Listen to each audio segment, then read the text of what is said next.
Introduction. No matter how Matthew wrote his gospel, the final form is in Greek. Probably Jesus spoke Aramaic, so we know the words of Jesus as are represented by Matthew in Greek. To better understand the passage, it is convenient to make a plan of Matthew chapter 4 verses 1 to 11. Jesus led by the Spirit in the desert, verses 1 and 2. First temptation, the stones to become bread, verses 3 and 4. Second temptation, throw yourself down, verses 5 to 7. Third temptation, worship me, verses 8 to 10. The devil leaves Jesus and angels serve him, verse 11. Identification of Old Testament references. In Matthew chapter 4 verses 1 to 11 there are two exact and one inexact quotations made by Christ. Satan uses one inexact quotation in which part of the text is omitted. First temptation, Matthew chapter 4 verses 3 to 4. Matthew chapter 4 verse 4 is an exact quotation from the Septuagint. In Matthew chapter 4 verse 4 the text is, "Man shall not live on bread alone, but on every word that proceeds out of the mouth of God." Jesus quotes Deuteronomy chapter 8 verse 3. The Westminster Leningrad Codex does not have every word, Greek panti rhamati, but only everything translation from Hebrew. So the Septuagint has a slight change of meaning compared to the Westminster Leningrad Codex. Second temptation, Matthew chapter 4 verses 5 to 7. The quote that Satan uses in Matthew chapter 4 verse 6 is an inexact quotation from Psalm chapter 91 verses 11 to 12, as in the Septuagint it is Psalm chapter 90 verses 11 to 12. It omits 8 words. The interesting part is that in the Septuagint the text is longer. One can clearly see that Satan's, and Greek, kai, in the Septuagint has to guard thoroughly, carefully in all the way of you. Matthew chapter 4 verse 7 is also an exact quotation from the Septuagint. In Matthew chapter 4 verse 7 Jesus quotes Deuteronomy chapter 6 verse 16. Matthew gives us a word-for-word quotation from the text of the Septuagint, which can be observed by comparing Matthew chapter 4 verse 7 in Nestle Allen 28 with Deuteronomy chapter 6 verse 16 in the Septuagint. The New American Standard Bible translates Matthew chapter 4 verse 7 and Deuteronomy chapter 6 verse 16 as, "You shall not put the Lord your God to the test," as compared to the interlinear translation of Westminster Leningrad Codex, "Your God Yahweh you shall tempt not," which shows a small change of meaning in the Septuagint. Third temptation, Matthew chapter 4 verses 8 to 10. Matthew chapter 4 verse 10 is an inexact quotation from the Septuagint with 8 common words, 1 word changed and 1 word added. In Matthew chapter 4 verse 10 Jesus seems to quote Deuteronomy chapter 6 verse 13. There are 2 differences. The Septuagint has phobethes, to be afraid, to fear, instead of proskineses, to worship, and the quote in Matthew has menoi, only. The Westminster Leningrad Codex has, "You shall fear," translated from Hebrew, so here the Septuagint has the same meaning as the Westminster Leningrad Codex. So the quote which Jesus and Matthew as an evangelist use, seems to be an interpretation of Deuteronomy chapter 6 verse 13 with, "to fear," understood as, "to worship." Because for Old Testament Jews there is only one God, so it is natural to worship only Him and no other. Broad New Testament context.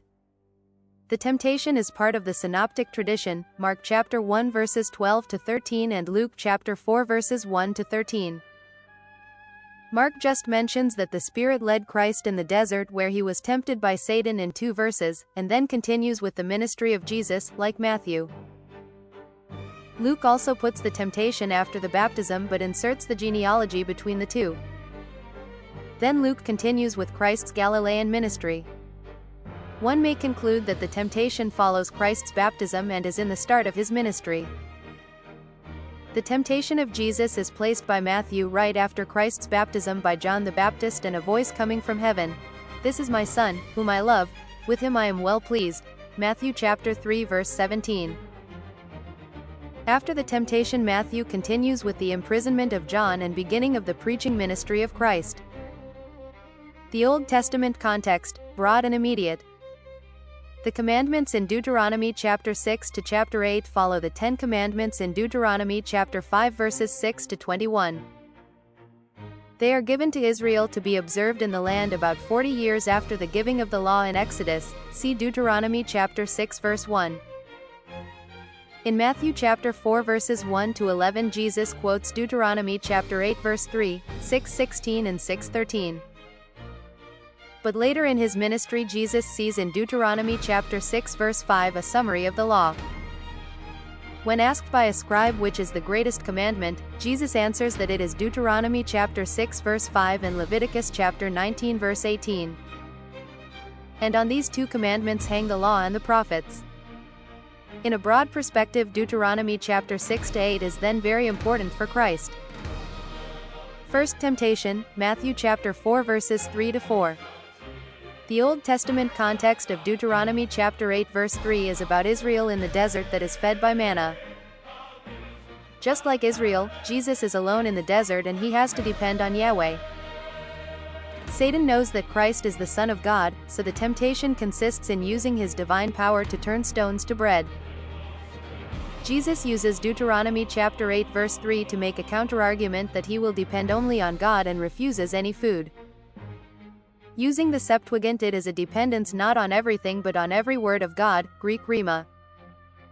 Second temptation, Matthew chapter 4 verses 5 to 7. Deuteronomy chapter 6 verse 16 is originally a commandment given to Israel because they tested Yahweh in Massah and asked, "Is the Lord among us or not?" where they did not have any water. See Exodus chapter 17 verse 7. There was murmur against Moses. The people in a question form accused Yahweh for bringing them out of Egypt and killing them by thirst in the desert. Satan uses an inexact quotation from Psalm chapter 91 verses 11 to 12 and misses, "to guard thoroughly, carefully in all the way of you." If Jesus jumps from the temple, he would be just like those Israelites, doing something against God and questioning his power. Third temptation, Matthew chapter 4 verses 8 to 10. The original context of Deuteronomy chapter 6 verse 13 is to have fear of God who brought Israel out of Egypt, not forget Yahweh and make no oaths in his name. Jesus understands this as worshipping Yahweh only and no other god or gods. Worshipping Satan is worshipping of another god, just as the Egyptians served their idols and thus Satan. When one reads Deuteronomy chapter 6 to 8, it is seen that those commandments are given to Israel. First, Israel was brought out by Yahweh from Egypt through the desert. Second, Israel had to depend on manna for food. Third, Israel tested Yahweh in Massah and wanted to return to slavery. Fourth, Israel had to worship only Yahweh and no Egyptian or another god, but failed. Jesus was brought by the Spirit to the desert, had no food just like Israel and had to depend on the word of God, did not test God and did not worship a false god, Satan. Matthew's rhetorical and ethical use of the Old Testament. Writing to a Jewish audience, Matthew refers to the Old Testament in Matthew chapter 4 verses 1 to 11 to compare Israel with Israel's Messiah. The final intended force of the Old Testament quotations is to show that Jesus did not fail where Israel did. They failed for 40 days in the desert and not depending on God for food, testing God and serving other gods. Jesus did not fail for 40 days to depend on God without food, did not test God and did not serve another god. Therefore, Jesus is qualified to be God's servant. Thus the readers move forward, theologically, to Christ's Galilean ministry and ethically they see Israel's Messiah being without sin and go through the same temptations as their Jewish forefathers. Conclusion. In his Bible commentary, Michael Green writes, "It would be a great mistake to think that the account of the temptations is included in the Gospel chiefly as an example to the Christian disciples, although it contains such an example. These temptations are messianic. They are relevant only to the Son of God who has just received a clear idea of his ministry. They show the perfection of Christ as God's Son in comparison to Israel, God's Son." Matthew uses this typology from the beginning, Matthew chapter 2 verse 15, when he compares the departure of Jesus' family to Egypt and the calling of Israel out of Egypt, Hosea chapter 11 verse 1.